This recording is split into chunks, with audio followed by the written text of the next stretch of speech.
रो तू मी लागतो रे लो कोई होरगे को हेलो मैम थोई थोई दी यादरे लम्हे ले मादे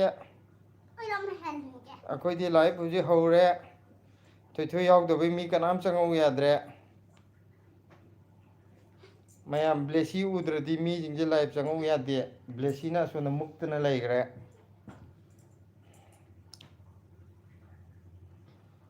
मी म चंगे ए थोई थोई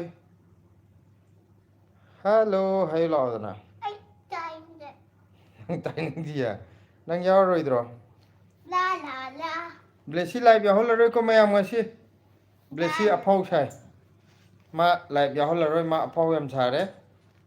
ला ला ला इंगे है दिल्ली जी हम इंगे मैम यूम ददी कमाई तो विरी मणिपुर ददी दिल्ली ददी फजन इंगे अयुक का नुंदांग जी याम इंगे नुंदिन ददी फई खरा ngasi nong ni de khang in injan gre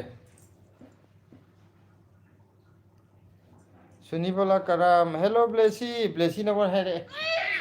yadra tu o nang ya holu mama go in tawni mi na hai blessy hai re adu nang na adu na muktin lai nang ya hola ro ya hon gana ya hola ro phai mayam blessy a phok sagre sida jula e mayam la e to morang them kaka se si photo thagalak paduda samga kakthlaga masa yam nali nahabu mali arik pa nupa su mande ए मतंग मतंग ननी अरिक प मान ब मतंग लिख तब मान ब मतंग अदुगा इंगुदम चित्राना हाय तामो इनमदी ब्लेसी गदी ब्लेसी दी आई नाकता लेरी अफाव सारी कैनोदी सिलाबदी संगा निकोमा कोन फेंगौरी लोयरगा संगा गेना हाय आहा काकाजु संगे वखल की पुकई काकाजु संगे हाय थोय थोय हाय रे तू तू तू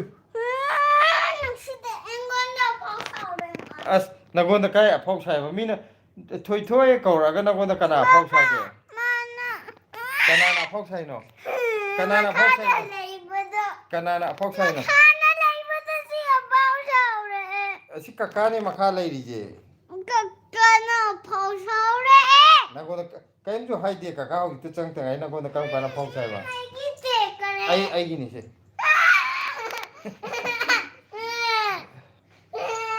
से करी एंजांग चारगे तामो हायरे अखोइदी ngasi कांगसोय म थोंगे अदुगा खजिंग मचा तो कांगोम ngोवे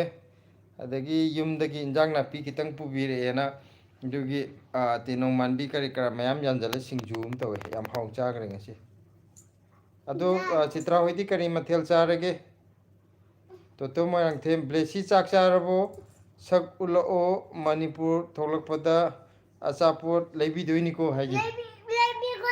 thoi thoi ngasai hojiki wari sanaba yadrima yam muktana leire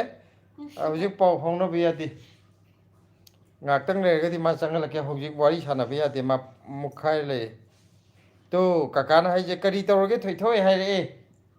thoi thoi kai tawrge hange wakal ki pukaida thoi thoi thoi thoi no wakal ki pukaidura मथक कार येंगुलो मखाद जुलै मथक जुलै वाखल की पुकैद ब्लेसी ना वाखल की पुकैद रही तो सिद लाए तो अनी लाए तो काका की वाखल की पुकैद अनी अदुगा से मयाम कैंटर से कैदोगी निगाई तौबो यादेको हैना काका ना हायरे जे अदुगा कवाई किटन्स ना हेलो हायरे अदुगा इंगुदम चित्रा ना हायरे जे इस इंजांग दी हाउनी तामो होइदी ngasi di akhoi di hawai ga kanghogane hawai ga kanghog ga hawe khajing kangho hayo khajing ga kangho na te khajing kangho ama singju ama che kaka da kai kaka injang char ge ta hango se kaka na sang ko ra bani kaka kai injang char ge hai gro ana jawa da kijabra adu di moi da hango kijabra na besi je kibre mo mayam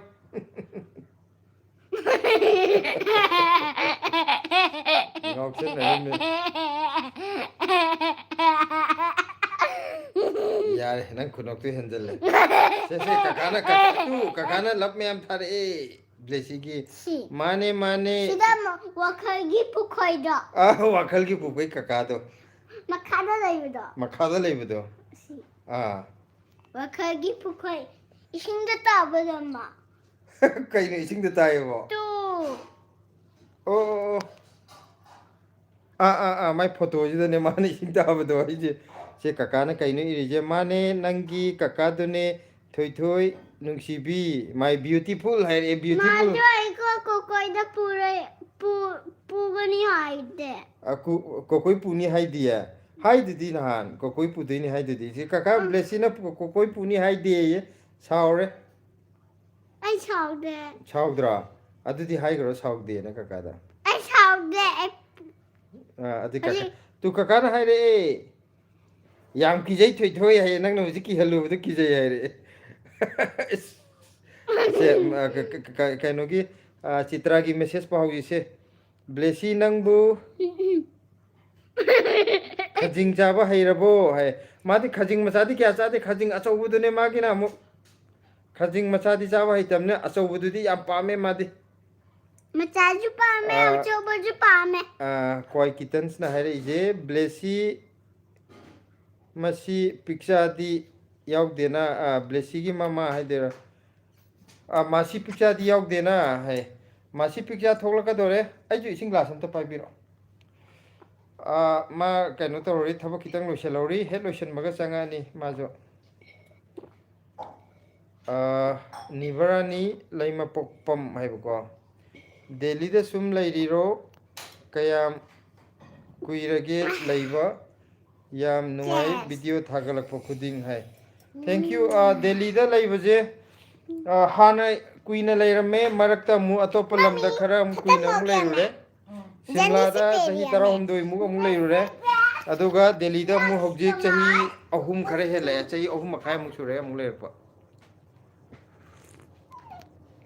aduga baba Jaspal de Burma hi hello brother hello thakcharo hoi thakchengi aina thakchabada thakcharo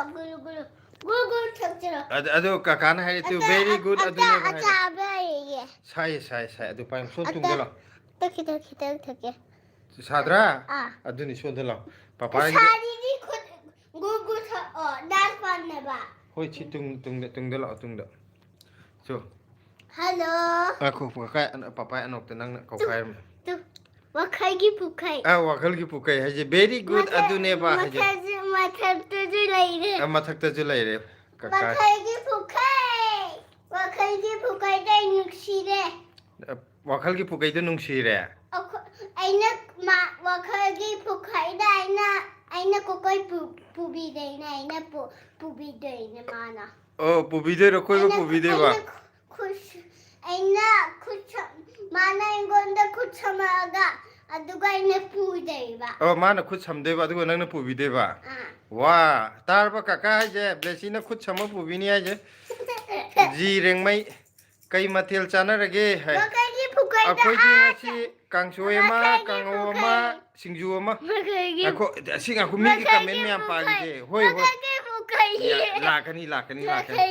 akoi rengmai hoi di kari mathel chabi rage Jaspal like then brother thank you very much Jaspal papa nangi Aditya Slayer papa nangi mono guru ha nangi mondo Jaspal ne lo ya de papa nga thage ba phamba nuai te ba che loi mamda gre se Jaspal na how are you brother I am fine how are you what is this kaka wakal pukai kaka ki message lai nungsi ko wakhai gi pukai ai ma gi mami ibata nungsi hidak na ka kare no kange tawrije khajing khanga tawraga nungsi hidak ka khanga tawraga khajing kangogdo khubidi chikhai ramgudawni tamo hai nungsidak so khoi howe aduga khangdi hogdi wakhai gi pukai ꯃꯔꯛ ꯃꯔꯛꯇ ꯌꯨꯝꯗꯩ ꯄꯤꯔꯒ ꯆꯥꯕ ꯅꯠꯇꯅ ꯋꯥꯈꯜꯒꯤ ꯄꯨꯈꯩ ꯍꯥꯏꯒꯦ ꯋꯥꯈꯜꯒꯤ ꯄꯨꯈꯩ ꯅꯪꯒꯤꯁꯨ ꯑꯩꯅ ꯅꯪꯒꯤꯁꯨ ꯈꯖꯤꯡ ꯈꯥꯛꯇꯣꯏꯅꯦ ꯑꯗꯨ ꯀꯀꯥ ꯍꯥꯏꯌꯣ ꯀꯀꯥ ꯀꯀꯥ ꯋꯥꯈꯜꯒꯤ ꯄꯨꯈꯩ ꯀꯀꯥ ꯅꯪꯒꯤ खजिंग खाक्तोइने अदुगा चाकु खाक्तोइने अदुगा हिंजांगसु खाक्तोइने अच्छा अदि काकागी याम खाक्तोरे खाक्तोइने अदुगा अन्न रेबिदोइने मागी चिप्स चिप्स चागद्रो काकादि अदुगा मोसाबा चिप्स लेगनी मोरक साबा चिप्स लैदेबा अदुगा काका नंग मोरक साबा चिप्स चांगमगद्रा ब्लेसीना लैबिने हाइजे से बेमबेम सना समगी ब्लेसी चाक चारबो हाइरे अमता खुंग्रो चारे अदुगा कनानो निबरानी ले मपोपमना थबकी पोस्टिंग लो इता नुंसीबिदी उद्रेना है मा कनो तौरानी थोगलानी हौजिक थबक लोइसनग्रे हौजिक लानी अदुगा काकागी अमुक मेसेज लाए याम हरावे काकादी थोइथो है नंगना काकागी मयाम पीजन काकाने याम हरावे है रे कनाना वखाइगी बुखाई काई जगह सिलाई दी ब्लू कलर जे ने वखाइगी बुखाई नुक्सिया नुक्सिया माना आइना खुशमगा माना पुबिदैना आइना कोकोइ ओके अदुगा आइना बेग छु पोक्दैना मागी जो बेग आइगी बेगता मागी चिप्स हाचरानी अदुगा मोसाबा चिप्स हाचरानी अदुगा लोइरे से नेने प्रेमलता की जुला ए ब्लेसी कौरे नेने ना हेलो नेने हुजिकान अयोना द्रबो अयोना फरबो अमता हंगुसे नेने जे फरे नंग हंगब नती नेने दा हंगो हाइबने नंग आयो हाइबने ते नाबा फरबो नाबा यादे नाबा फरे आइजु ना फरे नेने जु ना फरो नेने जु ना फरो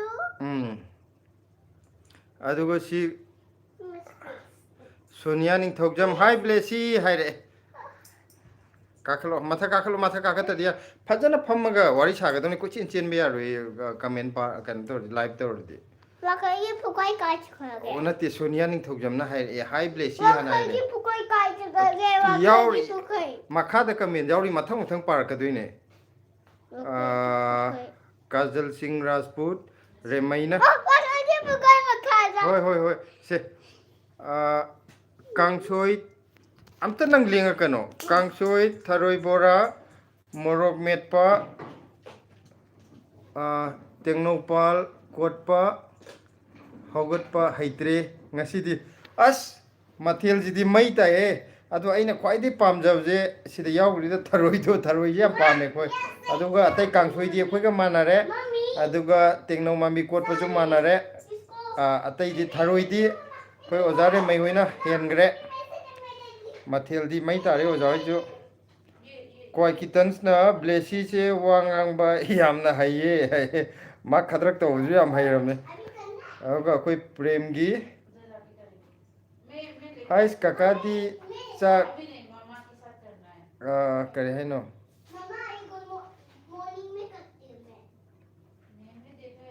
लमंग लंबी है रो पुको आई जे पावा हितरे काका दी चाक लामगा लंबी हलगी ये पोरो चारगे अदुदी ओके आइना थोइ दो सि मामाय मनाक्ता मु चेंजन गरे मयाम लानी थोइ नंग काका ना कौरे को काका जे लंबी दा हलक चाक याम लामे नगो दे पिरो हाय आइजु कलर तो देने कलर तो दो वाली बा वाली ला तो ला सि ला वाली सि तो ला दे काका ना ब्लेसी की लब मयाम पिरे वाखल की पुके का काना वाखल की पुखै थैंक यू माय क्यूटी है नुंसी है काकाना जो नुंसी बइनी पिरे ये अदुगा सिला आरके हाय ब्लेसी हाय रे ने अकोई प्रेमलता की नेने नाबा फरे हाय रे नेने ना फरे हाय रे ओ फरे बा याम फये नेने ना फरदी हाय ग्रो नेने ना फरदी अस Cici blue ju la e blessy hai tu cici blue si le tu. Hello cici hayo. Cici. Cici. Blue cici. Hello blue cici kari enjang cara ge hayo. Song chang da bro. Cici blue ju nang sap mani. Song kien bro. Nang dong ti li hai. Cici kan enjang cara ge hangro. Cici kien jang chang ge. Aduga nene prem lata ju kan enjang cara ge ngasi hayo. Nene. Nene. Kan enjang cara ge hangro. Kien jang chang ge. Nak cuma malah sangtok na ba. Aradhya Desmukh. Hi, hello Aradhya. Rajiv Blessy से सही क्या सूरगे है Blessy से सही मंगा मपुंग फारे हंदक अक्टूबर the सही मंगा चपचान सूगरी ने प्रेमलता गी लाए सिलादी उदे चाक थोंगिबो चाक ती तुए मा थबक कितंग लोइसलिबा अदुगा संगा अगे ना हायरे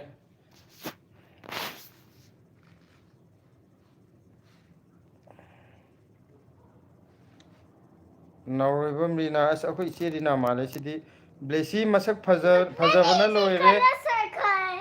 नोइ खतले पापा मैंने नहीं करा ये संगदे नोइ खतले हेयर स्टाइल सिसु याम पक्चरे है Blessy ना गोंदे याम पक्चरे समतीन बदो हाइजे लाओ सिदा लाओ माबोक कइंजांग चार गेम त हंगलो माबोक कइंजांग चागे फजन येंगा हाइ लाओ माबोक कइंजांग चागे Cici blue na Blessy, are you not angry now? Nang ngasi di saudra wa hange Cici blue na saudra Cici hai gra. Saudra Cici, I don't know. I don't know kai jeli. Blessy dance hai I don't know. Bem sana samna Blessy Manipur da karamba matam da laktoi no hai nang Manipur kam kan chatoi no bobong nakta kam kan chatoi no Pung ayorga magyan mamme ningom thubigi la message hi Blessy aduga prem latagi Blessy na wangang basi yam nungsiye haire Blessy nang wangang budi yam nungsi haire nang khumdraba no like to yengo na adu de Sonia ning thokjanggi Blessy ngasi school chat pro hai school chat चल हाँ चल तो सोनो उनसे लोग खुम और दीजिए चल बा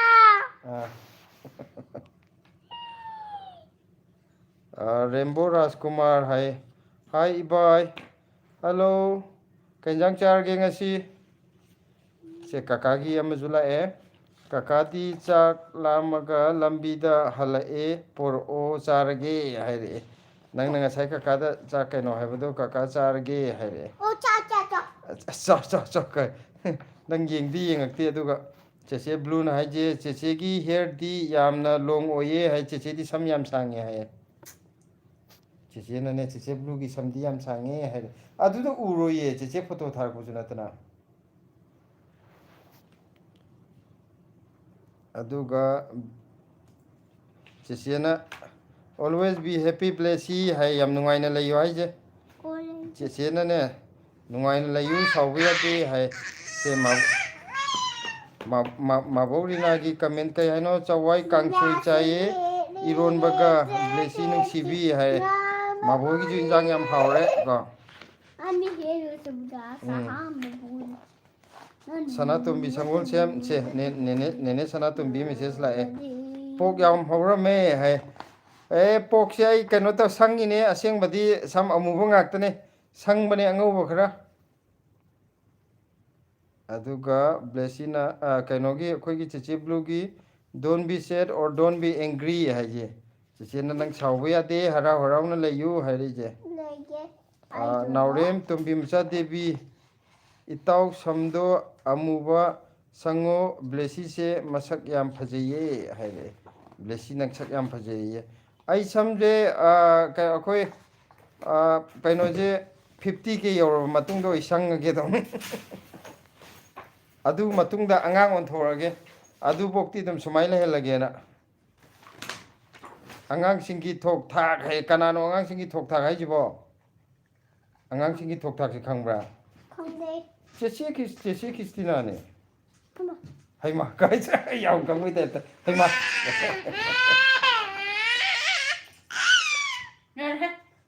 khadrak tu mina blesi je hay mà blesi je ngawar mani hay Ngang ni na sari tu na patre angang. hanuraga se niwon thegi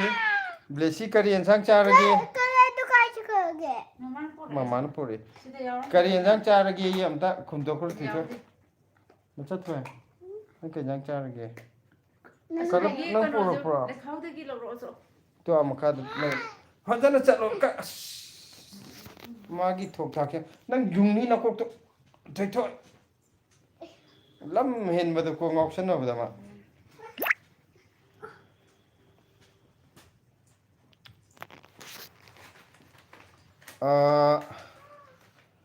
sana tumbigi message se udaba sahi tara mangarom suramani da basanta hoise hai chume chai tara manga bu chai tara manga ti suramani chume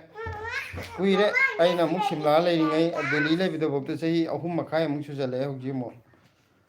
kuire unadaba noma yum tholakpada chak chara am samina je Desi are hay joi tu na ni. ahal jam oiramme nongmadi imagi manakta koiruge ima hoi udaba kuire hoi kanodi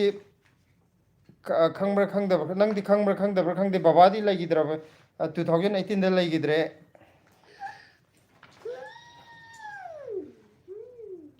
ningom thubina aduna hek pare sam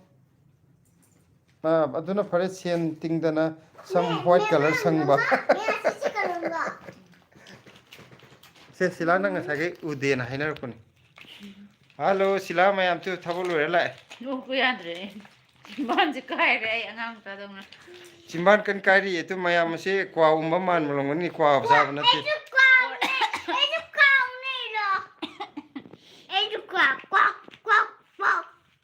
Desi je ngasai. Thenga ba chak cha ba ga tum ba ga da. ma color ta hodre ye color kana ta hun gi ge ungta mar mok pre ngo blesi ji ngo Fajana. Bahar ne. tu mayam da uli ne thui thui Desi je star ba phange e. se ai atopa comment ong pathar ke se mathang mathang haidi comment yam den ga di farak ta ne Ah. wakhal gi pukai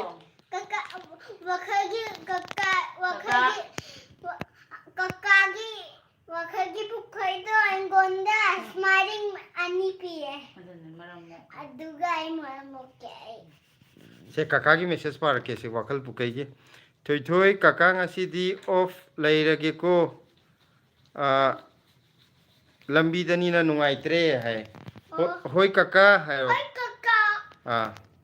aduga cheche blue na blessy what curry did you eat tell cheche hai nang kari nang chagi ngasi English tolon gano. yum dadi manipuri ngang dui ne hai May pwede lang o yung da. Yang de. blessy na manipuri do ngang na je yum dadi ma manipuri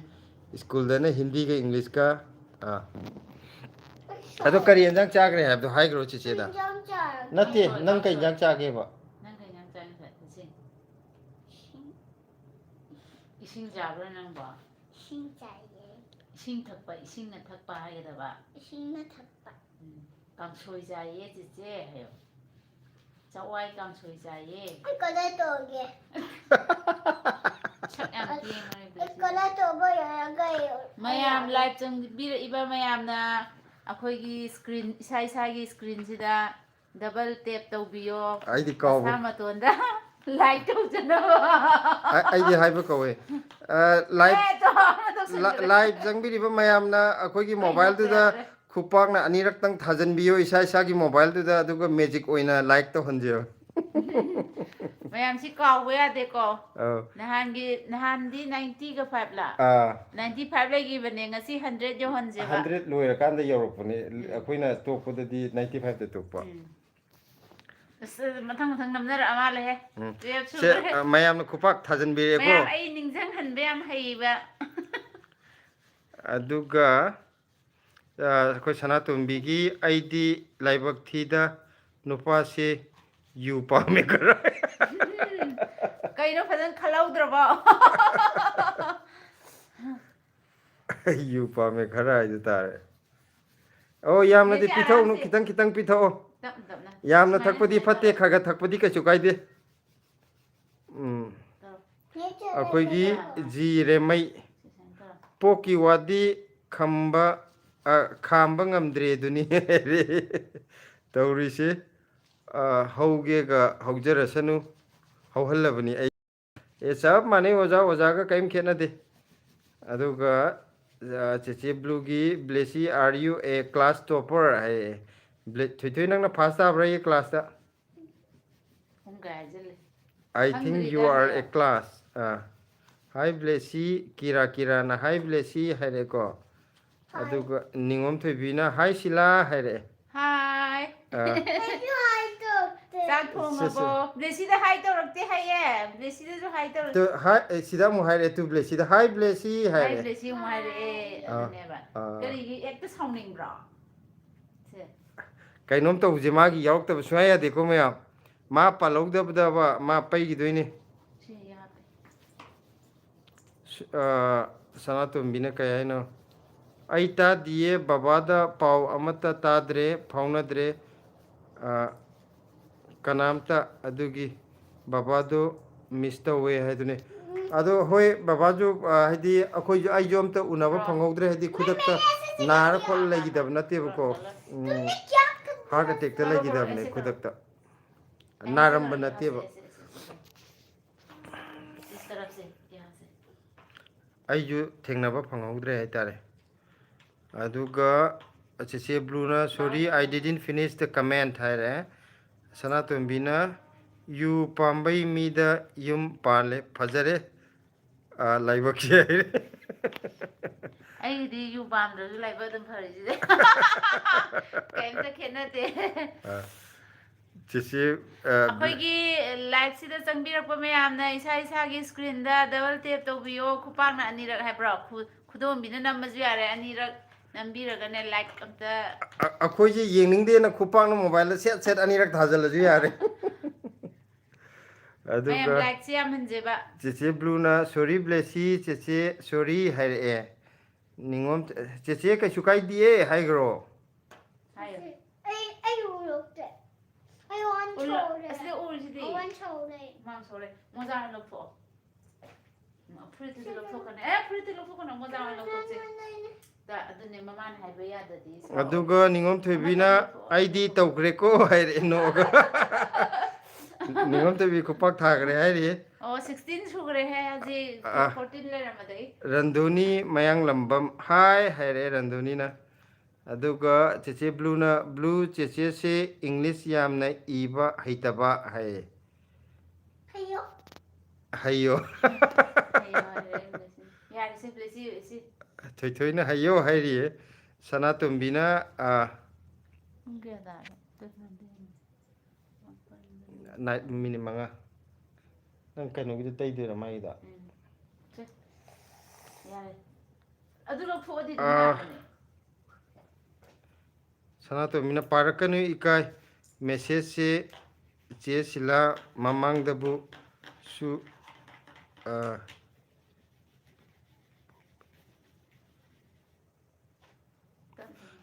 ꯀꯩ ꯍꯥꯏꯅꯣ ꯃꯥꯏꯁꯦ ꯄꯥꯔꯛꯀꯅꯨ ꯏꯀꯥꯏ ꯃꯦꯁꯦꯖꯁꯦ ꯆꯦ ꯁꯤꯂꯥꯒꯤ ꯃꯃꯥꯡꯗ ꯍꯥꯏꯕ ꯀꯩꯒꯤꯅꯣ ꯕꯕꯥ ꯍꯥꯏꯗꯤ ꯌꯨꯊꯩ ꯈꯣꯠꯂꯦ ꯁꯨꯝ ꯇꯧꯕꯗꯨꯗ ꯑꯣ ꯍꯥꯏꯔꯝꯒꯅꯤ ꯑꯁ ꯀꯩꯁꯨ ꯏꯀꯥꯏꯔꯨꯅꯨꯗ ꯏꯃꯨꯡ ꯃꯅꯨꯡ ꯑꯩꯈꯣꯏ ꯃꯁꯦꯟ ꯑꯃꯠꯇꯕꯨꯀꯣ ꯑꯗꯨꯒ ꯕꯕꯥꯁꯨ ꯂꯩꯈꯤꯗ꯭ꯔꯦ ꯑꯩ ꯄꯣꯛꯄꯗꯣ ꯈꯪꯍꯧꯗꯅ ꯍꯣꯏꯅꯦ ꯃꯃꯥꯡꯗ ꯀꯩꯅꯣ ꯇꯧꯕꯗꯤ ꯍꯛꯆꯥꯡꯗꯤ ꯈꯤꯇꯪ ꯑꯅꯥꯕ ꯂꯩꯔꯒ ꯆꯥꯕ ꯌꯥꯝ ꯄꯥꯝꯃꯦꯅ ꯇꯧꯈꯤꯕꯗꯣ ꯅꯍꯥꯟꯋꯥꯏ ꯑꯍꯥꯎꯕ ꯆꯥꯕ ꯌꯥꯝꯅ ꯄꯥꯝꯃꯦꯅ ꯑꯗꯨꯃꯥꯏꯅ ꯅꯍꯥꯟꯋꯥꯏ ꯍꯥꯏꯕꯅꯦꯕ ꯍꯥꯏꯗꯤ ꯌꯥꯔꯦ ꯍꯛꯆꯥꯡꯒꯤꯗꯤ ꯃꯊꯣꯏ ꯁ꯭ꯋꯥꯏ ꯁꯦꯠ ꯗꯥꯛꯇꯔꯅꯗꯤ ꯁꯪꯉꯣ ꯆꯥꯒꯅꯨ ꯍꯥꯏꯔꯒ ꯅꯥꯎꯔꯦꯝ ꯇꯣꯝꯕꯤꯝꯆꯥ ꯗꯦꯕꯤ ꯅꯈꯣꯏꯒꯤ ꯅꯝꯒꯅꯨ ꯐꯦꯃꯤꯂꯤꯁꯦ ꯌꯥꯝ ꯅꯨꯡꯁꯤꯌꯦ ꯍꯥꯏꯔꯛꯑꯦ ꯁꯦ ꯂꯞ 3 ꯄꯤꯔꯛꯑꯦ ꯊꯦꯡꯀ꯭ꯌꯨ ꯍꯥꯏꯈ꯭ꯔꯣ ꯕ꯭ꯂꯦꯁꯤ ꯑꯩꯒꯤ ꯑꯃ ꯁꯤꯂꯥꯒꯤ ꯑꯃ ꯊꯣꯏꯊꯣꯏꯒꯤ ꯑꯃ ꯂꯞ ꯊꯦꯡꯀ꯭ꯌꯨ 3 ꯍꯥꯏꯈ꯭ꯔꯣ ꯄꯤꯔꯛꯑꯦ ꯅꯪꯁꯨ ꯇꯧꯁꯜꯂꯣ ꯍꯥꯏꯅ ꯇꯦꯡ ꯇꯦꯡ ꯇꯦꯡ ꯇꯦꯡ ꯇꯦꯡ Teng, teng, teng, teng, teng, teng, teng, teng, teng, teng. Anh ơi lấy một pìa. ꯑꯠꯆꯥ ꯚꯦꯔꯤ ꯒꯨꯗ ꯚꯦꯔꯤ ꯒꯨꯗ अदुगा नावरबम इचेरिनागी लाए कन्ना ना निंगसिंग हनबदा नते लोइना हाइको इचंदी इंकोल कोइबसु हवाई जल लोनबसु पो जोनबसु हायरे कोई योमदा अहाम योमदा इकाई जजाने खंग्रा इकाई नुंसी यानबा अद हजिकती अमुक कयमता खंद्रे हजिकसिना पोचे पुरगाने कोनादबगी नुवाइदबदो कोनादबसिना कोना नुवाइरोइदिनेबा योलमदाइदना पाखतपा पाखतले सिटकदरा सिटलोइद्रा गायना मी हाइदि मी लैरमदबा मी लैरमद्रगदि नागैदि दम गायरा गायरा लैरमबदो अहम खक्तनी गायबदो आइदि फागी मानबगी अददा मतुंग ताबदैदि मीना दुम गाइबि लैरमेदना अददा अदु होइतारजु दुम पाखतपदि फावबदो लैरमद्रगदि गायना अदुगा अमुक योनबा मफम यौरगना अमुक पोट कोनादबई नुवाइतबा लाइबा कांगुदु बक्ता थुंगनद्रे अदुना अखोइ कुकर अचौबम लैरुरे कुकर अचौबम लौरुरे ngarubaksु ahum sure ahanba phajabam ju yaure ahanba dudi hawdu chani amadi ahan mahin cooker litre तरागी अमा लौरे अदुदा अमुका अमदा यारनी केजी अनि दो अदुगा लिटर मंगा गिदो अदुमाइ तोगी नत्रदि लिटर मंगा दा सुम ते काम लैबदो एंगोंदसु मतंग याम चंगेबा हाइदि अनि काम बसिदने हाइदि नुमि चुपम कोनबदो बेसी स्कूल चट्रिनेदा अमा तौरमनी हलागा मा चाक बिजरगा पिथागा अमु तौरने अदुदि एम फरक ताइ अदगी मथंगी जिना अखोइ चेरिनागी अमा जो मु यारे सिदि पार्बि चेरिनागी Oh my god. निगोम थेबिगी जोर सिकियाना ngasidi nganna chaye करना ngasidi nganna chaye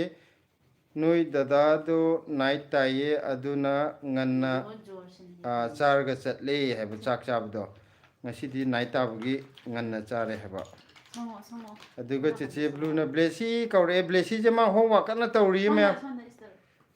aduga sanatombi na bp ne baba laikidabase ayukta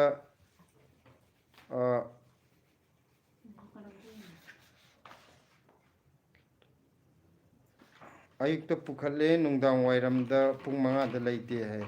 aduna yam nungaite मैं करूँगा तुम नहीं करना yumgi ahan laitabje tham yam nungaitabu ko haidi adum chawno horale hobagi ko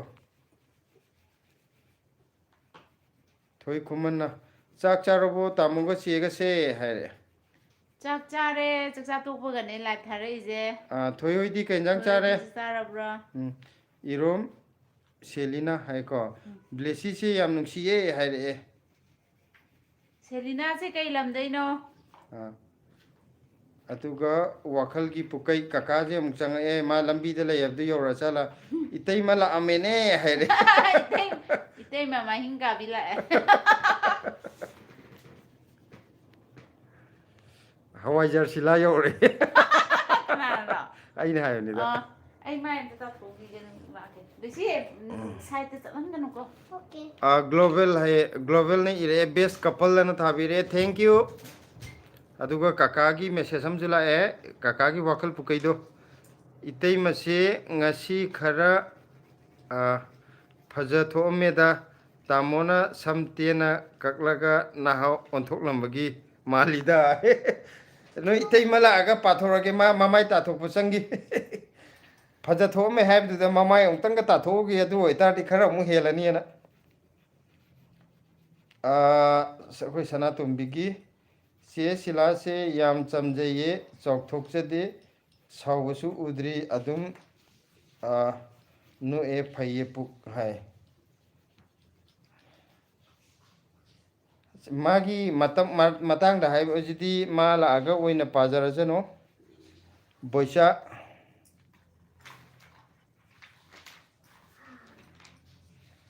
अदुगा चिचे ब्लूना यामना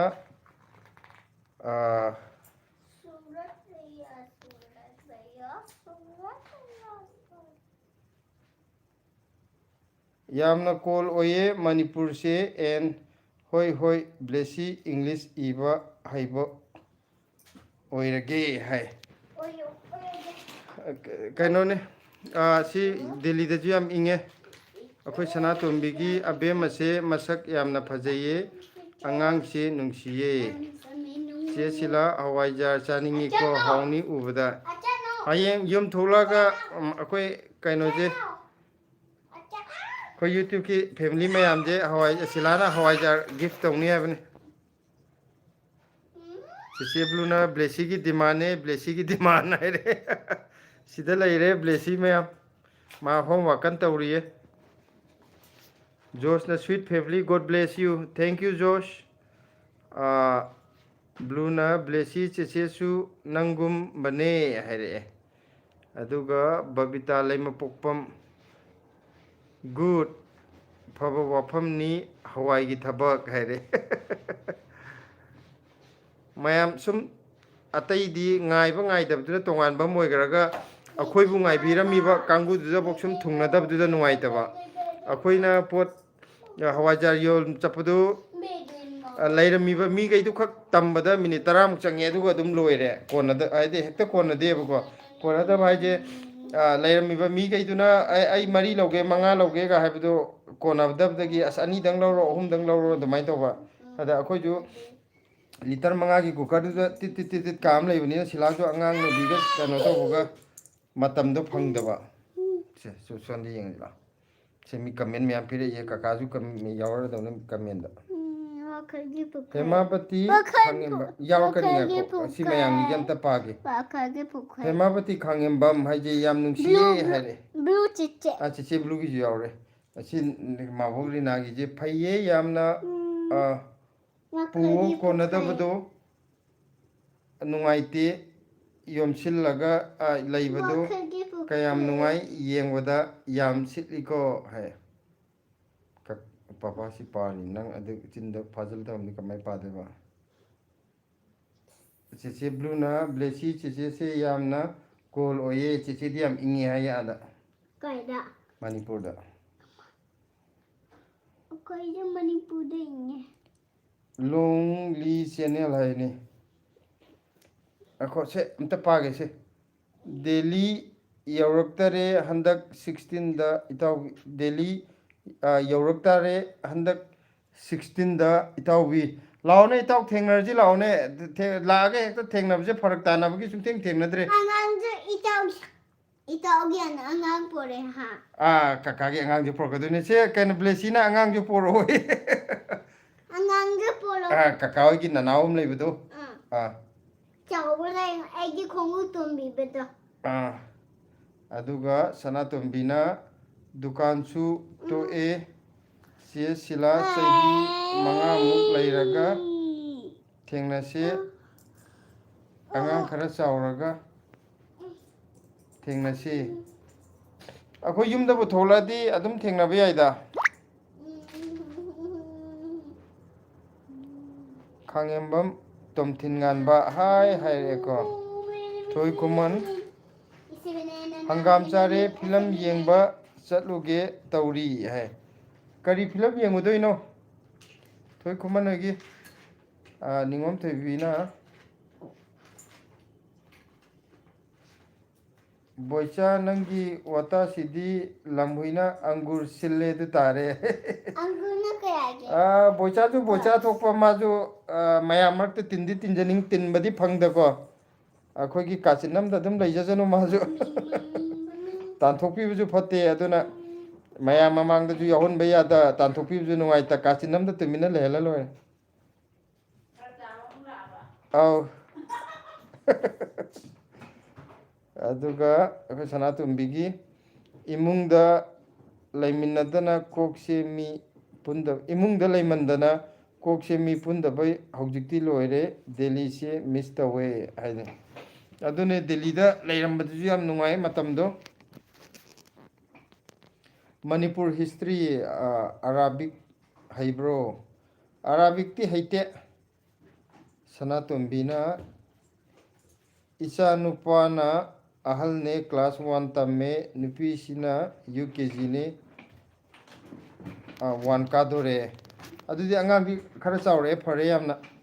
sa nupa amaga isa nupi amaga complete family oire Chichi Blue na Blessy homework tawuda don't cry hai kaka wakhal gi pukai na thoi thoi lao kaka ga wari sarase hai thôi thôi cả nó cả wari sar gì Ay, ay, ito nang like tao có lôi đi à Desilangi mo manakta boarding leram Manipur history na hai re Nang ditalle ha. Ay ka ko. yengkhom marks maitai Mama, live loisillo kari hai na mai live loisillo hai jina yengkhom marks maitai je kari hai no manana lagi ka na? Ay, ito, chichina lagi ka na. Good job. aina message kakpadu onna taina ka aman mayam aina message ama soidana kakre ko kanagi message noi khangau sawu yade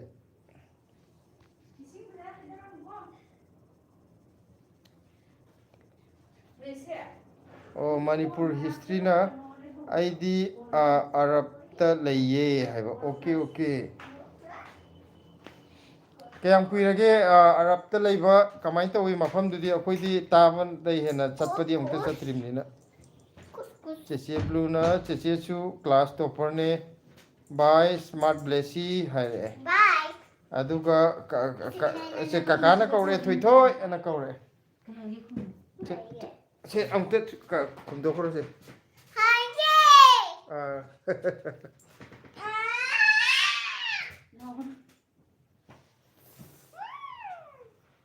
Hi, yengkhom marks maitai na phaklang do phajaye phaklang je khoi thoi thoi gi lai yekhom ne aduna ne phajai je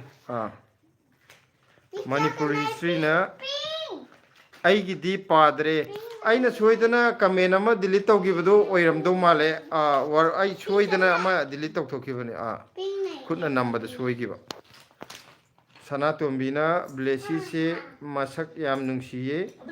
Rasi yamna laye chahi manga muk lairaga punche ina mahoi family ga punje angang khara chawraga ye aiju gyan ta de angang pi di unaba yadabra khangde oh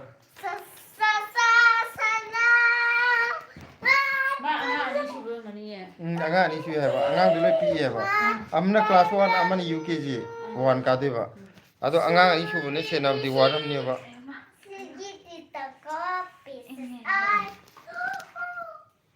akhoi kaka wakhal ki pukaina ai halaktri ye tamo lambi dane pung taramathoi adoida yaurakpa yai ai Koi wakhal ki pukai na lei Bihar kari job na to ja tarang ga dai ha ja tarang ni da ko kari job to ino ai ma se ai hidak to sel koi kappa mali mapi dai lak mali langkat padu Raju Sharma Delhi da bomb blast oibado hai hoi kai lal kila mamang da khara pokhai kare metro gi kano ga do glass ga do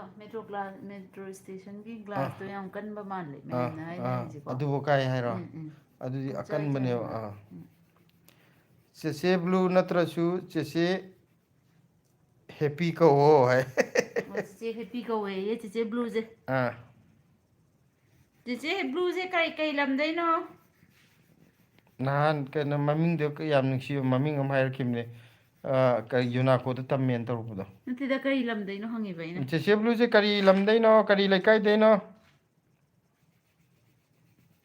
thoi khuman na wari loidri haiduna haidune lao tamo hoisu lao chesu poro o thoi khuman je kai lam da lei no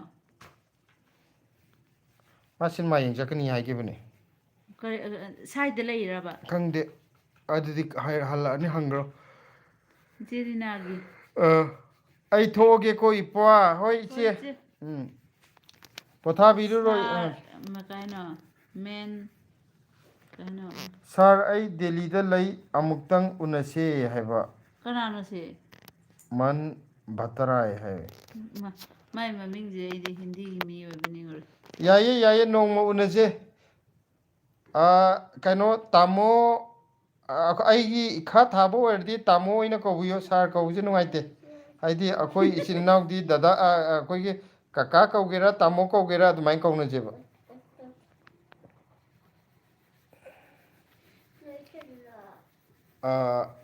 MKKS हाय हाय काका नुंगाइरिबो हाय नुंगाइरिये कमाई तौरीगे नोइदे असी करी मथेल चाथरगे सनातुंबीना इनेमपोक्सु अहल ओइरे इकुबोक्सु लोइना pencil चटले मोय अनि अदुना आई थबकसे अंगांग अनि सेनबगा वारेदा अदुना सही मंगा मुक लैरदी खरा फरनी मी पुनबसे ओके ओके ओके हाइदी अहन अनि मक्सु अहन ओइसलकपा अंगांग मचा अनि लेबदो अदुना थबकतो मा अंगांग सेनबदा मापान थोंग नमद्रे तबुदी अंगांग गइदो खरा चावरागा हेंग मु नुंगाइ बाइदने अमु कोमानी तपना ब्लेसी आराम से करो चेचे ब्लूना अनि चप्पी हाइना यूट्यूब चैनल अमा लैबने यामना फनी ओइबने and Blessy I am your biggest fan है थेथुई नंगी बिगेस्ट फैन है अनि चप्पी दो कोई खंगे वीडियो येंगरे याम नुंगाइ मोय वीडियो दो यामना मैसेज फज फजब जे पीबने चिचे ब्लू से करावाई देनो अदुगा शिव शशि हुइद्रोम मयाम लाइव चंबिरइबा मयामना अखोइगी इसा इसागी स्क्रीन खुपांगना अनिरक थाबिदुना लाइक ऑन्थोहनजे हाइदी चंबिरकपा मीना वान चामगा कुन्ने लाइक ने कुलहुमजोय गतंग चाना हनजे मयाम वरो बिरोइको आइना सी हाइजरिजे इसा इसागी मोबाइल दा खुपांगना अनिरक तंग फाक फाक थाजन बियो या नम्मगा तो शिव शशि हुइद्रोंगी जम त पागिगेको ऐसे सिंगजमैदगिने नोइसे अदुम येंगिको यामना नुंगसिये मोइना गौरी मयामदो हाइये कैनो मोइना गौरी मयामदो नोइना तौरी मयामदो हाइदोंगनि माइजी इबदा सोइबो अखोगी मतोंदा कन्वर्ट तौगिबदो थैंक यू याम नुंगाइजरे येंबिबगी मन भतराइना आइगी पादरे आई पादी पागिमने मरक्ता कालौरबो दिल्ली दा लई कैनो तौजे नोम उनजे हाबदो आइना पागिबने इताउगी आइगी से पादरे अमु हाइरे आई पादी पागिबने को निशिकांता चौधरी मयुम हेलो हेलो निशिकांता अखोई सनातुंबिगी अंगांग अनीसे मी पुनबा हैते मी उबदा कीरे मोय अनीसे हैतबई अदुना सही मंगा मुक लैरदी मी पुनबा यारनी अदुइने इनम्मा हैरकवा मसुम तम तमना लोइनरगा फरकनीदा आदि सी होइसे तौवेबा मीनागा सोरोक्तगा थेंनाबदागा कौरकपगा सिमा मतुंग निशिकांतना हाय हायरेको काका वखल की पुकैना पतना चलुबने थबकी लोकल ट्रेनिना पुंग अहुम जनी ओये हैबस अदो अयाम्बा कैनोजे अखोइगी प्रेमगी थबकसे नाइट जर्नी अदुम चतपा मालेको हाइदी अखोइ लाइव तब खुदिंगी लंबीदा लैबो ओइना अयाम्बा थेंनेको खरदी चतपा माले इनाउगी थबकसे या हेलो ब्लेसी मैत्रम मखा लेकाय हैरपा चेचे ब्लू दो ओ ओ खंगब्रा मैत्रम खाने कायदे लै एयरपोर्ट लाइनदा मालेम गानबा लैसांग थेम को चाक चारबो याम्बा होय है चाक चारे अखोई ngasi कांगसोय हाउना चाथगरे सिंजुगा तौरगा खजिंग कांगौगा अदो अखोई मालेम गानबो होइदी चाक चारबो सनातुंबिगी इनम्मा सिलाना थोंबा हेंजांग सिंगदो हाउदो माले इनम्मा पुन्ना चासिको इनम्माना थोंलगा सासे नोंमा नंग थोंग कइरो नंगना थोंगसु चादोइने चेचे ब्लूना काका नेने and Blessy bye bye good night है चेचे ब्लूना बाय बाय है गुड नाइट है करो चेचे दा ब्लेसी थवैना माइजे तफसर नहीं ने होसे ब्लेसी जे अफाउ सागरे को चेचे ब्लूना बाय बाय मा तुम मगे गुड नाइट है रे गुड नाइट ता है करो से अल्दी कलर तुम जे नहीं जे ꯁꯦ ꯊꯣꯏꯊꯣꯏꯒꯤ ꯍꯌꯦꯡꯈꯩꯗꯤ ꯃꯥ ꯂꯥꯏꯚ ꯌꯥꯎꯍꯜꯂꯔꯣꯏ ꯃꯥ ꯈꯗ꯭ꯔꯛ ꯇꯧꯕ ꯍꯧꯔꯦ ꯆꯦꯆꯦ ꯕ꯭ꯂꯨ ꯒꯨꯗ ꯅꯥꯏꯠ ꯅꯨꯡꯉꯥꯏꯅ ꯇꯨꯝꯊꯣꯛꯑꯣ ꯁꯦ ꯅꯦꯅꯦꯅꯁꯨ ꯒꯨꯗ ꯅꯥꯏꯠ ꯍꯥꯏꯔꯦ ꯑꯗꯨꯒ ꯁꯤꯕ ꯆꯠꯁꯤ ꯍꯨꯏꯗ꯭ꯔꯣꯝꯅ ꯑꯩꯒꯤ ꯃꯦꯁꯦꯖ ꯄꯥꯕꯤꯔꯛꯇꯦ ꯑꯩ ꯅꯨꯡꯉꯥꯏꯇꯦꯀꯣ ꯑꯩ ꯄꯥꯈꯤꯗꯥꯏꯅꯦ ꯍꯧꯖꯤꯛꯇ ꯑꯩ ꯄꯥꯈ꯭ꯔꯕꯅꯤꯗ ꯒꯤꯇꯨ ꯗꯦꯕꯤ ꯕ꯭ꯂꯦꯁꯤ ꯆꯥꯛ ꯆꯥꯔꯕꯣ ꯍꯥꯏꯔꯛꯑꯦ ꯅꯤꯉꯣꯝ ꯊꯣꯏꯕꯤ ꯁꯤꯕ ꯁꯆꯤ ꯁꯤꯡꯖꯃꯩ ꯀꯔꯤ ꯂꯩꯀꯥꯏꯗꯒꯤꯅꯣ ꯍꯥꯏꯔꯛꯑꯦ ꯁꯅꯥꯇꯣꯝꯕꯤꯅ ꯈꯨꯅꯤꯡꯁꯨ ꯂꯣꯏꯅ ꯀꯥꯏꯔꯦ ꯈꯣꯡꯕꯤ ꯐꯥꯎ ꯀꯥꯏꯔꯦꯗ ꯏꯅꯝꯃ ꯊꯕꯛ ꯃꯌꯥꯝꯁꯦ ꯑꯉꯥꯡ ꯁꯥꯟꯅꯕꯩ ꯃꯇꯝ ꯐꯪꯗ꯭रे ꯃꯤꯅꯤꯠ 10 ꯐꯥꯎꯕ ꯍꯥꯏꯁꯤꯅꯤ ꯈꯨꯅꯤꯡ ꯀꯥꯏꯕꯩ ꯋꯥꯔꯤꯁꯤꯗꯤ ꯑꯩꯁꯨ ꯌꯥꯝ ꯀꯥꯏꯔꯦ ꯈꯣꯡꯕꯤꯒꯗꯤ ꯂꯣꯏ ꯀꯥꯏꯔꯦꯗ ꯈꯣꯡꯒꯤ ꯀꯔꯤ ꯍꯥꯏꯗꯣꯏꯅꯣ ꯕꯣꯔꯗꯔꯒꯩ ꯂꯣꯏ ꯀꯥꯏꯔꯦ ꯑꯗꯨꯒ ꯃꯥꯂꯦꯝ ꯉꯥꯟꯕꯅ ꯍꯥꯏꯌꯦ ꯕ꯭ꯂꯦꯁꯤ ꯌꯥꯎꯕ ꯎꯗꯦꯅꯦ ꯉꯁꯤꯗꯤ ꯃꯥꯁꯦ ꯍꯣꯝꯋꯥꯛ ꯀꯟꯅ ꯇꯧꯔꯤꯌꯦ ꯅꯥꯀꯟꯗ ꯑꯗꯨꯒꯤ ꯀꯦꯁꯟꯅꯔ ꯂꯩꯁꯦ ꯃꯥ ꯉꯁꯥꯏ ꯃꯣꯏ ꯁ꯭ꯀꯨꯜꯒꯤ ꯀꯂꯔ ꯄꯦꯟꯇꯤꯡ ꯈꯔ ꯀꯩꯅꯣ ꯇꯧꯒꯗꯧꯕ ꯀꯂꯔ ꯈꯔ ꯁꯪꯒꯗꯕ ꯑꯗꯨꯗꯨꯒꯤ ꯉꯥꯏꯈꯣ ꯁꯦꯝꯃꯛꯀꯦ ꯗꯣꯠ ꯇꯧꯔꯛꯀꯦ ꯂꯣꯏꯁꯤꯜꯍꯧꯗ꯭ꯔꯦꯅ ꯍꯧꯖꯤꯛ ꯀꯟꯅ ꯇꯧꯔꯤ ꯃꯤꯅ ꯃꯔꯝ ꯌꯥꯝ ꯃꯣꯛꯇ꯭ꯔꯦ ꯍꯥꯏꯔꯛꯑꯅꯤ ꯕ꯭ꯂꯦꯁꯤꯁꯦ MKKHꯅ ꯀꯀꯥ ꯆꯥꯛ ꯆꯥꯔꯕꯣ ꯆꯥꯛ ꯆꯥꯔꯦ ꯑꯩꯈꯣꯏ ꯉꯁꯤ ꯀꯥꯡꯁꯣꯏ ꯆꯥꯊꯈ꯭ꯔꯦ ꯅꯣꯏꯗꯤ ꯀꯩ ꯏꯟꯖꯥꯡ ꯆꯥꯔꯒꯦ ꯔꯣꯖꯦꯟ ꯈ꯭ꯋꯥꯏꯔꯛꯄꯝ ꯆꯥꯛ ꯆꯥꯔꯕꯣ ꯔꯣꯖꯦꯟ ꯈ꯭ꯋꯥꯏꯔꯛꯄꯝꯗꯤ ꯀꯅꯥꯅꯣ ꯈꯪꯕ꯭ꯔꯥ ꯑꯃꯤꯅꯥ ꯍꯣꯏꯒꯤ ꯅꯠꯇ꯭ꯔꯣ ꯈ꯭ꯋꯥꯏꯔꯥꯛꯄꯝꯗꯨꯗꯅꯦ ꯑꯩꯅ ꯅꯤꯡꯁꯤꯡꯉꯛꯏꯁꯦ ꯆꯥꯛ ꯆꯥꯔꯦ ꯅꯪꯗꯤ ꯀꯩ ꯏꯟꯖꯥꯡ ꯆꯥꯔꯒꯦ ꯅꯠꯇꯦ ꯃꯃꯥꯟꯅꯕꯗꯧꯅꯒ ꯍꯪꯉꯛꯑꯦ ꯆꯥꯛ ꯆꯥꯔꯕ꯭ꯔꯣ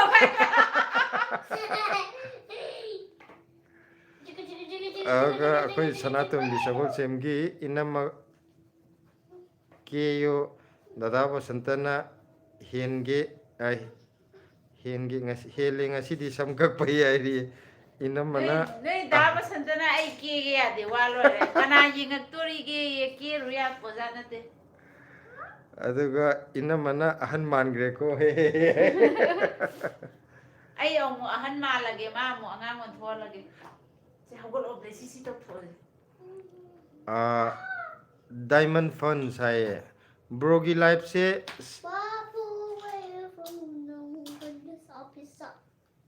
ꯑꯍꯥꯟꯕꯅꯤ ꯌꯦꯡꯕ ꯍꯥꯏꯕ ꯕ꯭रोꯒꯤ ꯂꯥꯏꯐꯁꯦ ꯑꯍꯥꯟꯕꯅꯤ ꯌꯦꯡꯕ ꯕ꯭रोꯁꯦ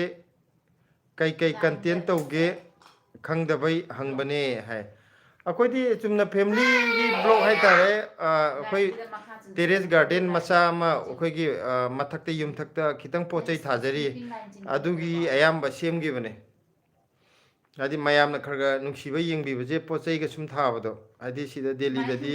ꯑꯩꯈꯣꯏ ꯌꯨꯝꯒꯤ ꯄꯣꯠ ꯆꯩꯁꯦ ꯀꯌా ꯍꯧꯒꯟꯗꯦꯅ ꯌꯥꯝ ꯋꯥꯅ ꯊꯥꯅꯕꯅꯦꯕꯀꯣ ꯑꯗꯨꯗ ꯑꯩꯅꯁꯨ ꯈꯤꯇꯪ ꯁꯨꯝ ꯌꯨꯝꯒꯤ ꯄꯣꯠ ꯆꯩꯁꯤꯡꯁꯦ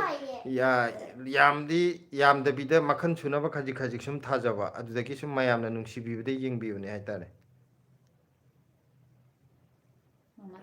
ꯁꯅꯥꯇꯣꯝꯕꯤꯅ इनम सिलान से होटनबा कंजई पोचु याम थाई वाइसु हाइजदे अदुम पोत थाई अंगांगसु चेंजई हाइरी सिदे आइगी थागतपा वाहिने वीडियो नममदाइदा थबक कनबो ओइरमबसु याइको नते अतई मतमदना सुम फम लेगा वीडियो नमदे राय चोंगजलगा पोट मकोम याई एक्शन हाइरा तवदो ओइरमनिको मालेम गानबना हाइरे ए चारे याम्बा कई मथेल चारगे मालेम गानबा अंचल कुमारी हेलो हेलो अंचल आंटी को हेलो कर दो हेलो आंटी बोलो वाखल की पुकैना होय चले तामो उपाय लेतबगी तौरीने होनदबदी यादबनिना याम फैये हाइदि होनगदौने इसाना खरा अखोइगी स्ट्रगल तौरगा फंगकपजिना माहिजु अदुना हेना फंगदोइने पोट की वैल्यू जु लैबे हेंदोइने अरे मंगांग ब्लेसी उला ओ है ब्लेसी सिदा लेरे मा होमवर्क कन्ना तौरी ओ मा येंगो एन मा माइ लैथो लैजोबा ते नमद्रे यारे को माक्से तो थोरो मी ब्लेसी मा कलर संग खितंग वाली स्कूल की न कन्ना संगी मैं कलर लोइरे S A D Bhaskar bro anova subscriber ne thank you Bhaskar yam nuwaijare are mangang blessi ulo o hai blessi jama ho wakan tawri hojing ma yenga kiro ya Sanatumbina ID hojikse noimandana hanure ID inama operation loina tawe angang ani se hai anga ani mo operation tawe hai ba ham tawbagi tum tawo ngani ai operation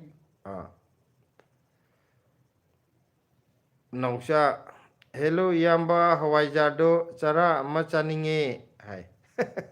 hawaijar ji kainoni handak laiba Sunday ji nataba next Sunday da oina handaki Sunday ji akhoi thabak khar leire aduduna farak tarani mathangi Sunday da handaki ji nataba mathangi Sunday da oina kaino tawro chabi be yarni hai tare Delhi da laibibro nausha je wakhalgi pukaina ado tamo ngasaigi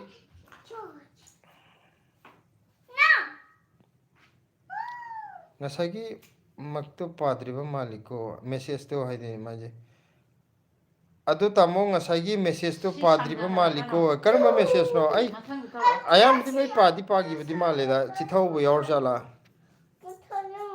o kaino gidro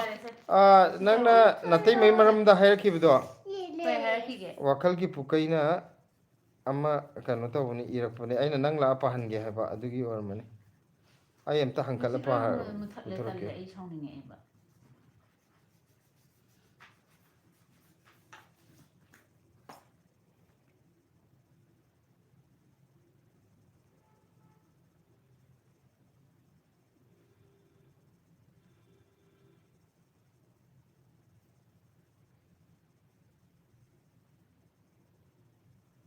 Hai iyo SAD mai ngasai message ama nangida irakpaneba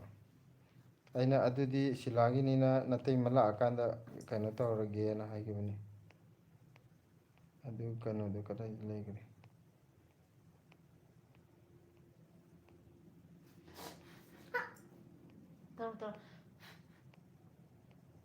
thi khangdre ngasagi message to padri ko hairakpaneba itay muje ngasidi masak phajathok me haba kainom hairakpaneba ada mahing mayam chungthupai raba aiju sam ten badagi na hamale na haikwa kakana henna fajabanida mana thialline natadi aiji yeng yararoyena ningom thuibigi message kamena umparage aigisu message pade khaline ado mamangdasu ainadi iraga noidana budabado oiramdau male aduna ai hujik loinamang mathakta kakhala yengi yawde ai ara ko gidi loi padi pabne buko kamai toina khangdre akoi Sanatumbi na inama silase nokpadana heli phajaba no o hai pung ko mari dum nok le de ai sa je pangdarani nati mine ta nate nokpada yari khara u ji orangan yari u ne akoi rojena hawai chare kaka hare asno inja haw khaga chawda hawai char dia roida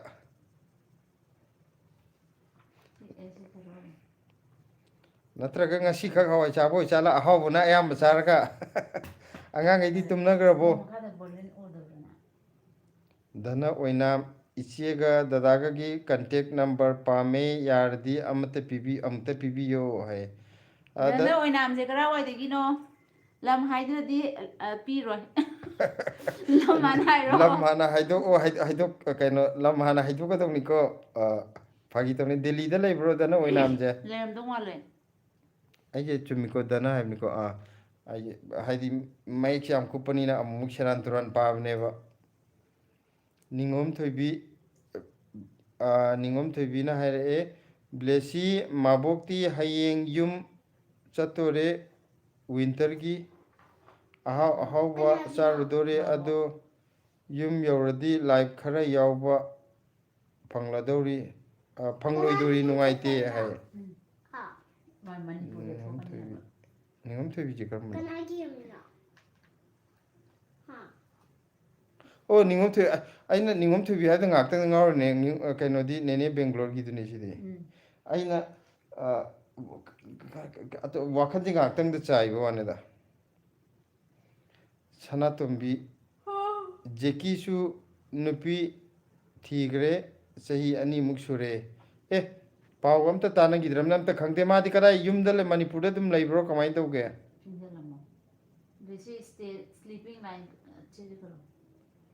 ꯖꯦꯀꯤꯗꯣ ꯌꯥꯝ ꯆꯥꯎꯊꯣꯛꯈ꯭ꯔꯦ ꯍꯧꯖꯤꯛꯇꯤ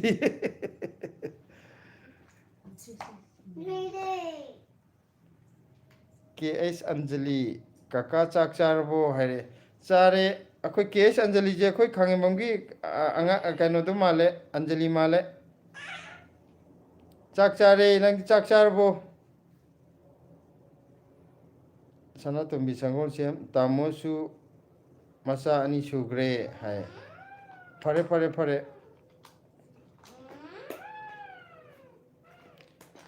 ꯑꯃ ꯃꯌꯦꯛꯁꯦ ꯀꯔꯤ ꯍꯥꯏꯅꯣ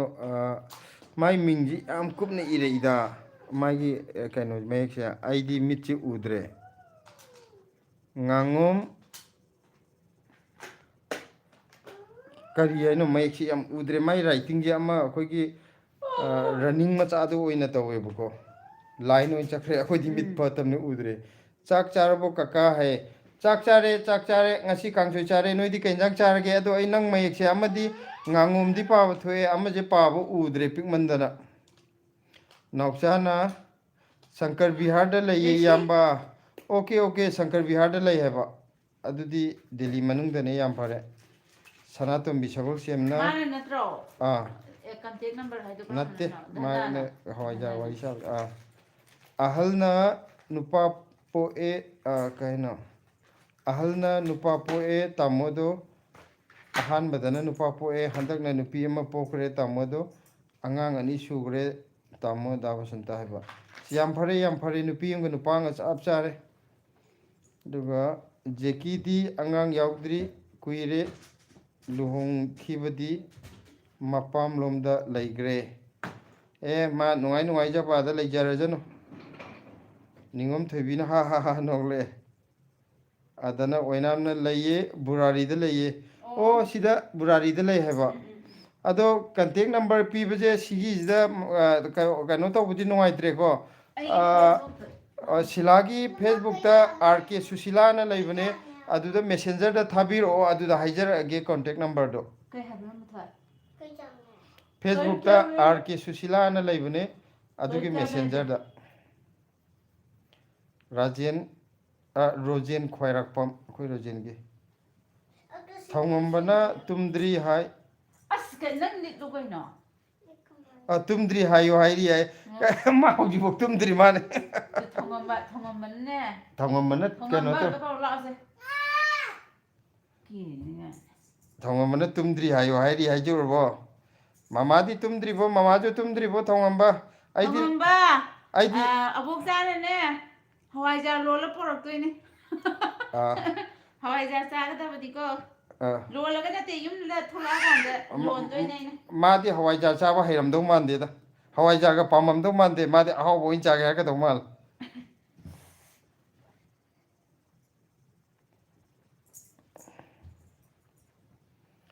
ꯄꯤꯡꯀꯤ ꯃꯥꯏꯕꯝ hi hello ꯄꯤꯡꯀꯤ ꯏꯕꯣꯅ ꯗꯟ ꯑꯣꯖꯥ thank you ꯑꯣꯖꯥ ꯗꯅ ꯑꯣꯏꯅꯥꯝꯅ ꯁꯃꯨꯔꯣꯛꯇꯒꯤꯅꯦ ꯍꯥꯏꯕ ꯗꯅꯁꯦ ꯅꯤꯉꯣꯝ ꯊꯣꯏꯕꯤ ꯏꯃꯥꯗꯤ ꯅꯠꯇꯦ ꯍꯥꯏꯕꯗꯣ ꯕꯦꯡꯒ꯭ꯂꯣꯔꯒꯤꯗꯨꯅꯤ ꯆꯨꯝꯃꯦ ꯑꯩꯁꯦ ꯅꯤꯉꯣꯝ ꯊꯣꯏꯕꯤꯅ ꯑꯃꯁꯨ ꯂꯩꯌꯦꯕꯀꯣ ꯏꯃꯥ ꯑꯃꯁꯨ ꯂꯩ ꯑꯗꯣ ꯑꯃꯨꯛ ꯂꯩꯌꯦꯕ ꯍꯦꯛꯇ ꯀꯟꯐ꯭ꯌꯨꯁ ꯆꯠꯄꯗꯣ ꯁꯨꯝ ꯀꯩꯅꯣ ꯇꯧꯔꯛꯄꯒꯤ ꯑꯩꯈꯣꯏꯒꯤ ꯀꯩꯅꯣꯁꯦ ꯃꯤꯡ ꯃꯥꯟꯅꯕ ꯌꯥꯝ ꯌꯥꯎꯋꯦꯕ ꯑꯩꯈꯣꯏ ꯌꯨꯇ꯭ꯌꯨꯕ ꯐꯦꯃꯤꯂꯤ ꯃꯔꯛꯁꯤꯗꯀꯣ ꯀꯦ ꯑꯩꯁ ꯑꯟꯖꯂꯤꯁꯦ ꯅꯠꯇꯦ ꯀꯀꯥ ꯍꯥꯏꯕ ꯑꯩꯅ ꯈꯥꯡꯉꯦꯝꯕꯝꯒꯤ ꯑꯟꯖꯂꯤꯅ ꯑꯩꯈꯣꯏꯒꯤ ꯏꯅꯤ ꯄꯨꯔꯅꯤꯃꯥꯁꯤꯒꯤ ꯃꯆꯥꯗꯣ ꯃꯆꯥꯅꯨꯄꯤꯗꯣ ꯑꯗꯨ ꯑꯣꯏꯕ꯭ꯔꯥ ꯈꯟꯕ ꯃꯥꯗꯤ ꯅꯠꯇꯦꯅ ꯍꯥꯏꯕ ꯁꯤꯁꯨ ꯀꯦ ꯑꯩꯁ ꯑꯟꯖꯂꯤ ꯍꯥꯏ ꯃꯃꯤꯡꯁꯦ ꯌꯥꯝ ꯆꯥꯟꯅꯕ ꯍꯥꯏꯇꯥꯔꯦ ꯌꯨꯝꯅꯥꯛ ꯍꯧꯕꯁꯤꯒ ꯑꯟꯖꯂꯤꯁꯤꯗꯤ ꯀꯩ ꯂꯝꯗꯒꯤ ꯑꯣꯏꯔꯕꯅꯣ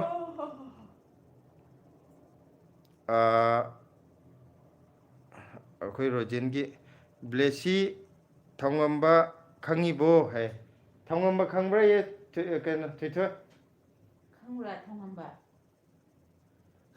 muktana ma mangala igre Mane ma fruit yang kan listen bisi Au. tadi.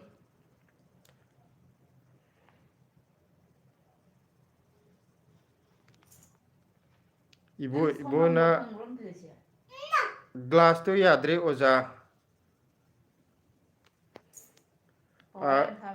power ji kano to bugi oiramani wakal gi pukaina nahan gi blog thagalak triba male tamo hai nahan gi blog se hawaja yon bagi do oidoira do aina hayeng di thagalage hayeng gi mathangum thagalage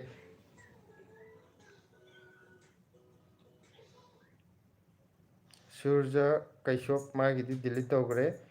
ningom thoibina okay blessi sila and inau basanta good night hayeng anna hawat toinina tumage ko hai pare pare tumbiru ro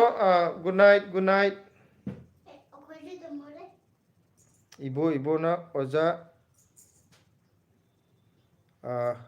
oza leishabi kai hai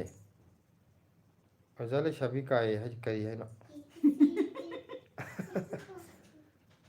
sana tumbina jeki do moirang dei nupi logre wange nupi du ne hena wange thabak tawe AIR da thabak tawe jeki nupi do mathanta adugi migi lamda leirido haiba paye paye haidi kaisu kaide yanara loire haitari imung manung yanara di kem kaide o case Anjali जना बिष्णुपुर बिशेमपुर दगी ने हैबा ओ आई अखोई की अंगांग अमखक लेबको मागा यमनाक चु मिंगजु याम मानबा अदो बिनिंगबा बिशेमपुर पलादी बिशेमपुर की कनो सुइबुम जो मी हम तताइना बिशेमपुर की सुइबुम बेस्ट हाइ तारे नंग मोजा आई लोग्रो अदुगा बिशेमपुर बाजार जी याम नुवाई बाजार ने यारे ऊपर सनायामा फुराई लाकपम मणिपुर रो है मणिपुर नते कोई दिल्ली दे ने दिल्ली दे ने दिल्ली दने बहु जिक लाइचे से लाइव तक जरे जे अखोई नोंथोंबम दयानंद ब्लेसी अखोई दी थरोई कोटलुरे है अस चिसेना नावना थरोई कोटलुरे है जे लबुक थरोई कोटलुरे ये नंग लबुक थरोई जानिंद्रो थोई थोई जे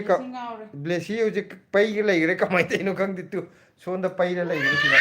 अस इचो लांग बिया माले ब्लेसी थरो क्याम को थरा आगे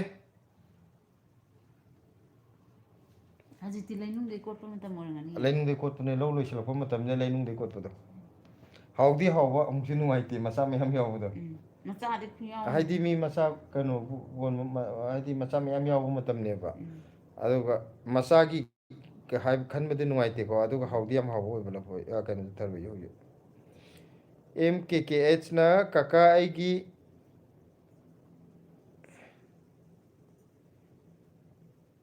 नुंसिनबा थुंगनबा ओइजरगे हाय ओइरो थुंगनरो यामना आइदी नुंगाइना लैबो ओइरो अखोइना पिबे बोर से थुंगदामने करिगिनो हाइबदा डॉट सनाय मना हाय यामना नुंगाइ हाय अखोइ सनातोंबिगी चेचेसु लुहोंगबनी मासु अदुम पुलिस चेचेसु लुहोंद्रिबनी मासु अदुम पुलिस ओइरबनी सानाबैदुदा लैरी अदुम चेचेदो जेकी चेचेदो खंगे हाना कैनोदु मादु वेब लिफ्टिंग ला कैनो सानागिदाइने दुगा इतैमा अंगांग लाइरी ताकलिबा मालिदा है अइरा हौजिक लोइसले हौजिक लोइरे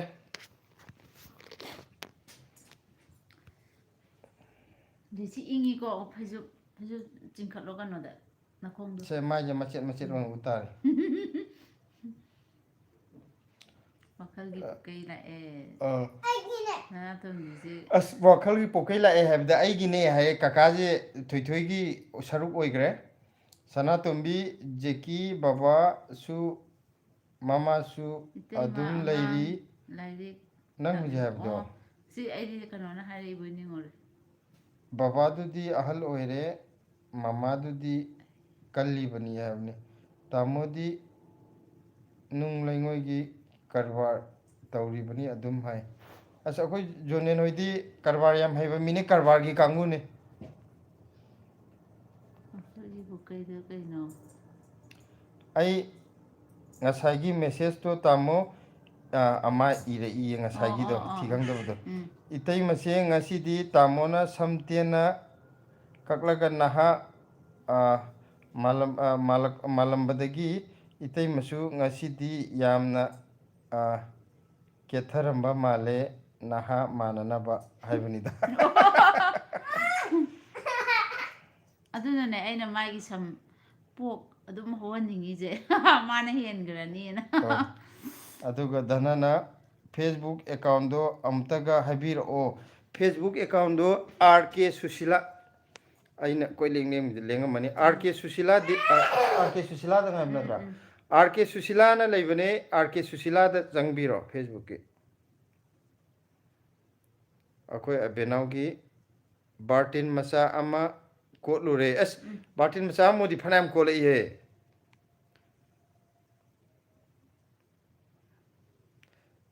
ꯑꯇꯩ ꯊꯣꯡꯉꯝꯕꯗꯨꯅ ꯍꯧꯖꯤꯛꯐꯥꯎ ꯇꯨꯝꯗ꯭ꯔꯤꯗꯨꯅ ꯃꯥ ꯀꯃꯥꯏꯅ ꯇꯧꯔꯤꯅꯣ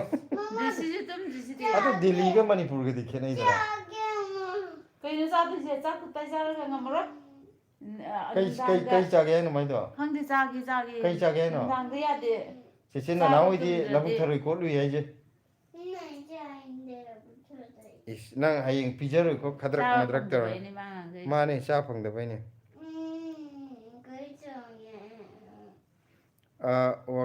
ꯋꯥꯈꯜꯒꯤ ꯄꯨꯀꯩꯅ MKKH all the best great bro ꯍꯥꯏꯈꯔꯦ ꯅꯨꯄꯤ ꯅꯨꯡꯁꯤ ꯃꯥꯒꯤ ꯀꯩꯅꯣ ꯇꯧꯕ ꯊꯨꯡꯅꯖꯒꯦ ꯍꯥꯏꯕꯗꯨꯗ ꯑꯗꯤꯇ꯭ꯌ ꯁꯔꯃ ꯍꯥꯏ Aditya from Jutok MES oh ꯁꯤꯗꯤ कहीं तो चाबी याद है बस चाचा तो होगा hello Aditya how are you आजकल कैसे मौसम जुतोक में बहुत अभी थोड़ा ठंड तो शुरू हो गए है ना दिल्ली में भी शुरू हो गया है ठंड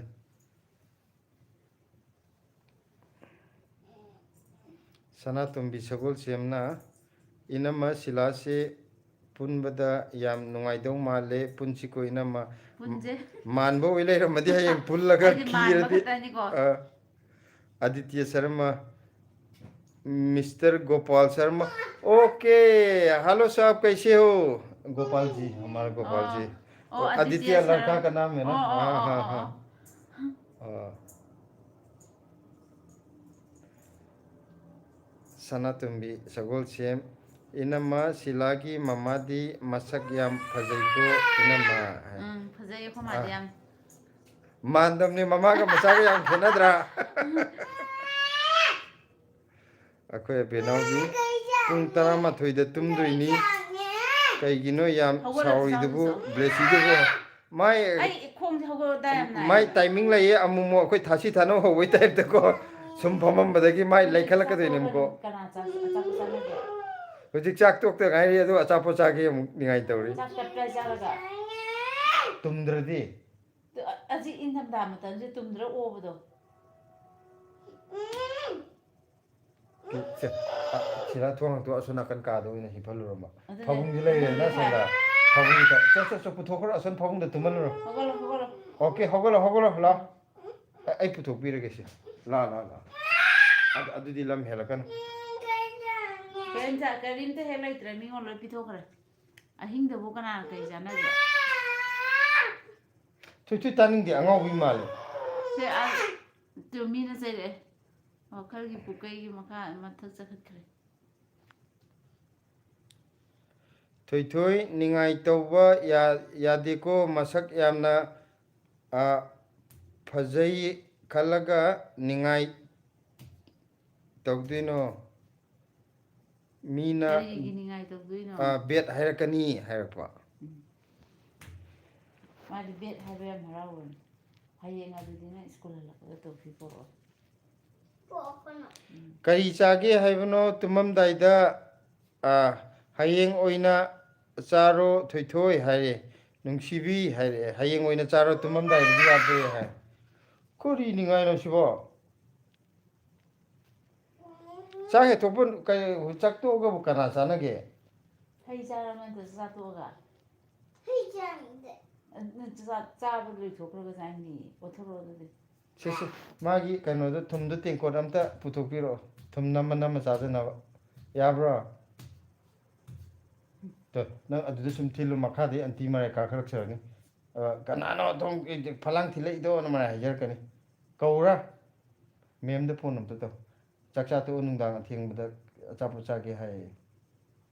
ꯇꯧꯔꯒꯦ ꯇꯧꯔꯣ ꯁꯤ ꯇꯧꯕꯅꯦ ꯅꯪꯕꯨ ꯅꯣ ꯍꯥꯏ ꯇꯧ ꯒꯤꯇꯥ ꯃꯦꯝꯗ ꯇꯧꯔꯣ ꯇꯧꯔꯒꯦ ꯑꯗꯨꯗꯤ ꯆꯥꯒꯦ ꯍꯥꯏꯔꯛꯑꯅꯨ ꯅꯤꯡꯉꯥꯏ ꯇꯧꯕꯗ ꯒꯤꯇꯥ ꯃꯦꯝꯗ ꯍꯥꯏꯌꯨ ꯐꯣꯟ ꯇꯧꯔꯣ ꯇꯨꯝꯃꯒꯦꯔꯥ ꯂꯛꯀꯤ ꯃꯦꯝ ꯆꯠꯈ꯭ꯔꯦ ꯀꯥꯏꯗ ꯁꯨꯇꯤ ꯊꯥꯈ꯭ꯔꯦ ꯁꯨꯇꯤ ꯊꯥꯈ꯭ꯔꯦ ꯔꯥꯈꯤꯗꯣ ꯑꯃꯨꯛ ꯇꯣꯛꯈ꯭ꯔꯗꯣꯏ ꯖꯥꯠꯂꯥ ꯂꯛꯀꯤꯁꯨ ꯇꯣꯛꯈ꯭ꯔꯦ ꯂꯛꯀꯤꯁꯨ ꯑꯃꯨꯛ ꯇꯣꯛꯈ꯭ꯔꯦ ꯁꯨꯇꯤ ꯊꯥꯈ꯭ꯔꯦ ꯀꯥꯏ ꯆꯠꯂꯦ ꯍꯥꯏꯒꯦ ꯌꯨꯝꯗ ꯑꯣꯐꯤꯁꯇ ꯂꯥꯛꯑꯔꯣꯏ ꯍꯥꯏꯕ꯭ꯔꯣ मैम बच्चे को नहीं मारा हाँ? बच्चे को नहीं मारा सनातोम्बीगी मैंने बच्चे को नहीं मारा किसने बोला है बच्चे को मारा है नहीं मैम की बात नहीं मारा ngатang 9:53 tarebako pung 10 buk toroje ko adugu pothana bo khoju ngasidi kuina toroje message comment me amjam ta pathokige sanatombina inamma sila tengno manbido aina poraktoine inamma hek unabada tengno manbi panba matamda oina he hai hoi teno mambi yam chaninge madi teno mambi ore su yam hawe aduga blessy se chaure nupa ama po o yare hari o poge Aditya Sharma blessing ne yade कैसे हो आप जुतोक आना कभी हाँ जरूर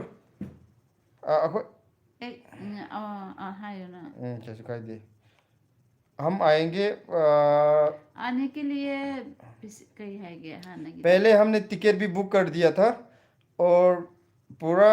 plan करने के बाद एक्चुअली क्या है मेरा कुछ काम आ गए थे इस वजह से टिकट कैंसिल करना पड़ा जो हमारा आने के दिन था उसी दिन ही प्लान कैंसिल करना पड़ा था हम आएंगे अगले साल आ जाऊंगा जनवरी फरवरी में हम कोशिश करेंगे आने के लिए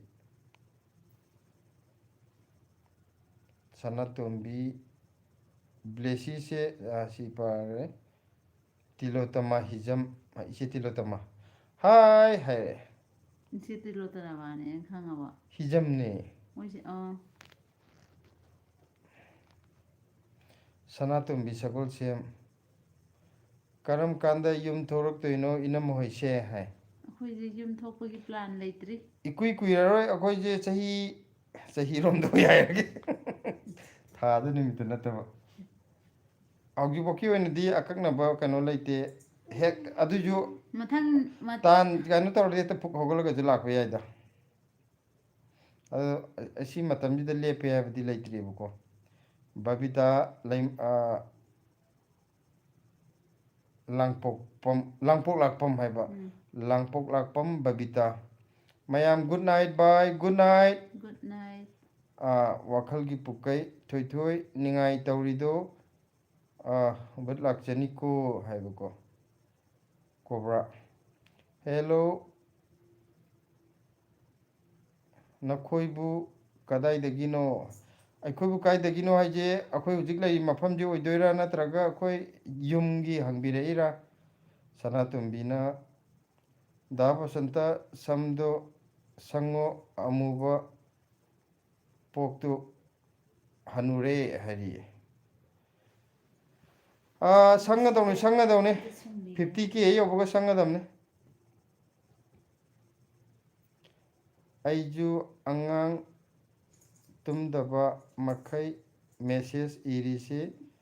moi anise uire kap ui lairine noi the message ibai haire mkk asna thanks kaka haire ko bor pibirakpagi damak thank you kaka hai soidana kano to boiro ꯅꯨꯡꯉꯥꯏ ꯅꯨꯡꯉꯥꯏꯅ ꯂꯩꯅꯅꯕ ꯁꯅꯥꯇꯣꯝꯕꯤꯅ